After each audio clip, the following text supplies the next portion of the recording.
Hello friends, welcome to easy electronics. तो आज हम देखने वाले हैं the difference between microprocessor and microcontroller display. तो सबसे पहले हम पता कर लेते हैं कि what is microprocessor. Microprocessor actual में होता क्या है। So microprocessor is a small unit of computer which contains all the functions of the central processing unit, that is CPU. तो हम जब भी मार्केट में कोई भी कंप्यूटर, पीसी, डेस्कटॉप या लैपटॉप खरीदने जाते हैं तो सबसे पहली देखते हैं वो है उसका प्रोसेसर। उसका प्रोसेसर क्या है। आजकल मार्केट में बहुत अलग अलग प्रोसेसर आ रहे हैं, core 2 duo, Intel core i10, i7, best one I can say, but latest में आजकल i7, i10 ये सब चल रहे हैं। तो जब भी हम कोई भी कंप्यूटर लेते हैं तो पहली चीज़ जो हमें बहुत ही अच्छी तरीके से देखनी है, that is the processor of your computer. जितना अच्छा प्रोसेसर होगा, जितने बीट्स का होगा, 32 बीट, 64 बीट, उतना ज़्यादा फास्ट आपका कंप्यूटर काम करेगा। तो processor is nothing but, we can say it is nothing but the CPU, that is the central processing unit. अब ये एक्चुअल में करता क्या है, इसका काम क्या है, वो हम देखते हैं। So microprocessor, which is the CPU, is stand alone. RAM, ROM, input output, timer are separate. तो जो प्रोसेसर है that is nothing but the CPU, पर इसके अलावा अगर आप कंप्यूटर में देखोगे तो उसके अलावा रैम होता है, रोम होता है, इनपुट आउटपुट टाइमर्स होते हैं। तो प्रोसेसर के अलावा ये भी चीज़ आपके कंप्यूटर में अलग अलग रहती है, ठीक है। प्रोसेसर में आपको इनबिल्ट मेमोरी नहीं मिलेगी। जो हम रैम और रोम की बात कर रहे हैं, that is random access memory and read only memory. तो ये आपको प्रोसेसर के साथ नहीं मिलेगी, आपको ये अलग अलग उसके साथ अटैच करनी पड़ेगी। तो कभी कभी मार्केट में असेंबल्ड कंप्यूटर भी मिलता है। असेंबल्ड मतलब जो कंपनी नहीं बना, पूरा का पूरा आपको बना के नहीं दे रही है। आप कोई भी डीलर के पास जाओ, उसको आपकी रिक्वायरमेंट दो, जो आपको इतना रैम चाहिए, 2 GB 4 GB का रैम चाहिए, रोम कितना चाहिए, उसकी साइज़ देख के, उसके बाद आपको प्रोसेसर कौन सा चाहिए, टाइमर की कौन से चाहिए, आपको HD कार्ड कौन सा चाहिए। तो ये सब चीज़ें आप अपनी रिक्वायरमेंट दे के अगर आप वो करस्पॉन्डिंग डीलर को दोगे तो वो उसका पूरा प्राइसिंग निकाल के आपको पूरा का पूरा कंप्यूटर असेंबल करके दे सकता है। ओके, ये एक चीज़ हो गई। उसके अलावा बाज़ार में जो कंप्यूटर्स मिल रहे हैं, जो बहुत अलग अलग ब्रांड्स के कंप्यूटर आते हैं, तो जब भी आप कंप्यूटर लेने जाते हो पहले आप उसकी पूरी कॉन्फ़िगरेशन देखते हो। तो कॉन्फ़िगरेशन मतलब यही होता है उसमें कि प्रोसेसर उसमें कौन सा यूज़ कर रहे हो, रैम का साइज़ क्या है, रोम का साइज़ क्या है, जो कि अलग अलग आपके प्रोसेसर के साथ कनेक्टेड होते हैं।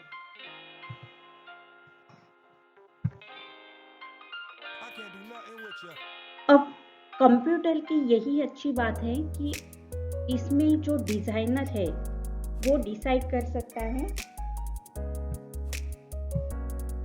तो इसमें डिज़ाइनर डिसाइड कर सकता है कि उसको कितने अमाउंट का रैम, रोम और जो भी इनपुट आउटपुट पोर्ट्स चाहिए, ये सब सिलेक्शन डिज़ाइनर कर सकता है। So that's why we can say कि माइक्रो प्रोसेसर या जो CPU है उसकी मेमोरी को हम एक्सपांड कर सकते हैं। तो that's why it is expansive. इसकी वर्सेटैलिटी अच्छी है, मतलब आप इसको अलग अलग काम के लिए यूज कर सकते हो। And that's why it is called as the general purpose system. मतलब आप एक से ज़्यादा काम माइक्रो प्रोसेसर का यूज करके कर सकते हो। अब जो सबसे पहला माइक्रो प्रोसेसर इन्वेंट हुआ था, that is Intel 4004 and it was the first general purpose programmable processor. It was the 4-bit micro processor. और आजकल के जैसे मैंने आपको बताए हैं, कोर i10, कोर i7, ये आजकल के इसके बाद बहुत से इन्वेंशन हुए, 8 बिट माइक्रो प्रोसेसर आए, फिर 16 बिट आए, फिर 32 बिट्स आए, पेंटियम के प्रोसेसर्स आए, पेंटियम 1, 2, 3, 4, 5, और अभी ये कोर वाले चल रहे हैं। तो अलग अलग प्रोसेसर, जैसे जैसे टेक्नोलॉजी में रिसर्च चालू है, वैसे वैसे इनकी जो स्पीड है, इनका साइज है, वो भी इंक्रीज होते जा रहा है। Now let us see how the microprocessor based system looks like. तो microprocessor based system में CPU is one of the important thing which itself is the microprocessor, और इसके अलावा हम इसके साथ external RAM, ROM, input output devices को connect कर सकते हैं, which looks like this. तो ये है आपका CPU, ओके। और इसके साथ आपने फिर RAM, ROM, IO ports, timer, serial communication port, इन सबको आप अटैच कर सकते हो डिपेंडिंग ऑन योर रिक्वायरमेंट। जो भी जिस पर्पज़ के लिए आपको यूज़ करना है उस हिसाब से आप आपके रैम रोम का साइज लेके आप अपना प्रोसेसर बेस्ड सिस्टम बना सकते हो। तो this was all about the processor, okay. Let us move towards another part of our topic which is the microcontroller. अब सबसे पहली चीज तो माइक्रो कंट्रोलर होता क्या है। तो microcontroller also it is very much similar to microprocessor, but processor में आप RAM, ROM, IO memory, IO ports, ये CPU के अलावा इसके साथ कनेक्शन करते हैं, ठीक है। बट माइक्रो कंट्रोलर में आपको एक ही सिंगल चिप में आपका CPU भी है, उसी चिप में रैम भी है, रोम भी है, इनपुट आउटपुट बोर्ड्स भी है, टाइमर भी है, ये सब चीज़ें आपको एक ही चिप में मिल रही है। That chip itself is called as the microcontroller, ठीक है। माइक्रो प्रोसेसर की सिंगल चिप होती है और उसके साथ आप रैम रोम एक्सटर्नली कनेक्ट करते हैं, समझ में आ रहा है। बट कंट्रोलर में क्या होता है, एक ही चिप में आपको सभी चीजें मिलती हैं।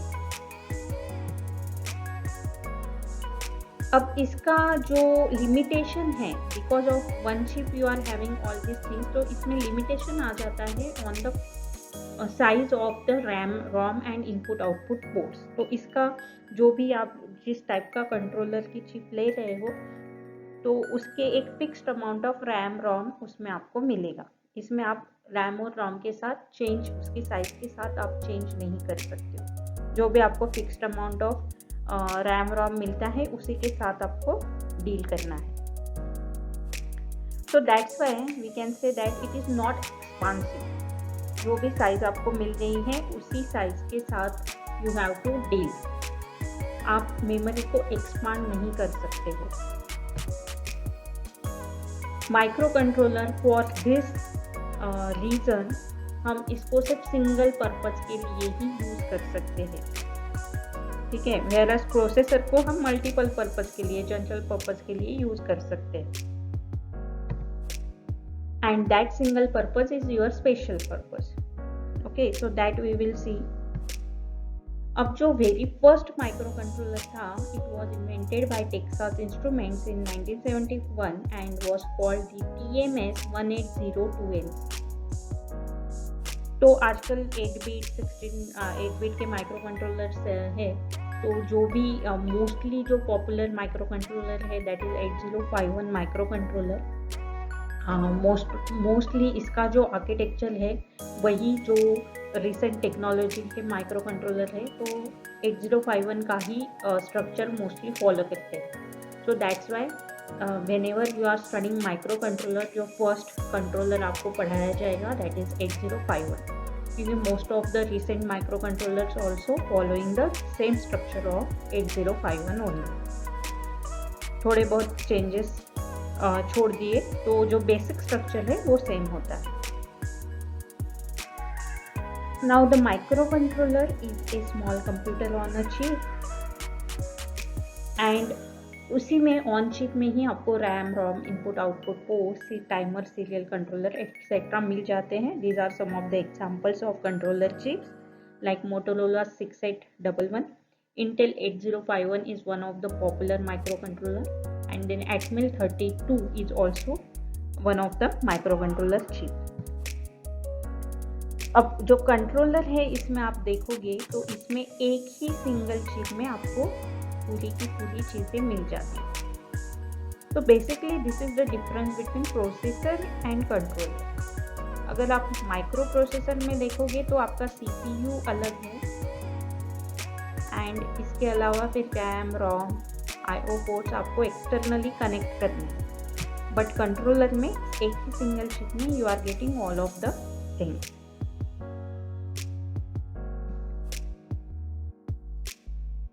And these are the different applications of microcontroller. तो एज आई टोल्ड यू कि ये एक स्पेशल पर्पस के लिए ही यूज़ किया जाता है. तो like some of the examples are robots. तो रोबोट्स में जो कंट्रोलर होगा वो रोबोटिक्स मूवमेंट के लिए ही, जो भी उसके फंक्शंस है उसी के लिए यूज़ होगा. आप उसको दूसरे चीज़ के लिए नहीं यूज़ कर पाओगे. Then car, your washing machine, coffee machine, tea machine, fridge, refrigerator, mobile phones, then digital CRO, laptops, multimeters, digital camera. Then there are multiple applications of microcontroller, but remember that one chip is used for a single purpose or single application only. So now let us see the difference between these two. So as I told you, microprocessor में सिर्फ CPU ही होता है. CPU is standalone, and जो RAM, ROM, input output timer, ये जो चीज़ें हैं those are the separate things. Controller में ये सब आपको सभी इनबिल्ट मिल जाता है. उसमें CPU होता है, RAM, ROM, IO, ये सब सिंगल चिप में ही मिल जाता है. तो प्रोसेसर में आपको रैम, रोम की अलग अलग जो फैसिलिटी है, अलग कनेक्शन करने की, इसके वजह से जो डिज़ाइनर है वो डिसाइड कर सकता है कि आपको कितने साइज़ का रैम लगाना है, रोम लगाना है, उसका अमाउंट आप डिसाइड कर सकते हो. कंट्रोलर में आप को जो ऑन चिप ही रैम और रोम के साथ डील करना है, एंड दैट्स वाई जो रैम और रोम है उसका अमाउंट, उसका साइज फिक्स होता है. So that's why we can say that microprocessor is expansive and microcontroller is not expansive. इसकी साइज को आप एक्सपांड नहीं कर सकते हो. माइक्रोप्रोसेसर वर्सेटाइल है, उसको आप मल्टीपल फंक्शनिंग, मल्टीपल एप्लीकेशंस में यूज़ कर सकते हो. बट माइक्रोकंट्रोलर का यूज़ आप सिंगल फंक्शन के लिए ही कर सकते हो. Microprocessor is the general purpose, whereas controller is the special purpose chip. So this was all about the difference between these two. I hope कि आपको अच्छे से इन दोनों का डिफरेंस समझ में आ गया होगा. और भी आपको कुछ प्रॉब्लम है, then you can write in the comment section and please let me know what do you think about this video. So thank you so much. We will meet in the next video.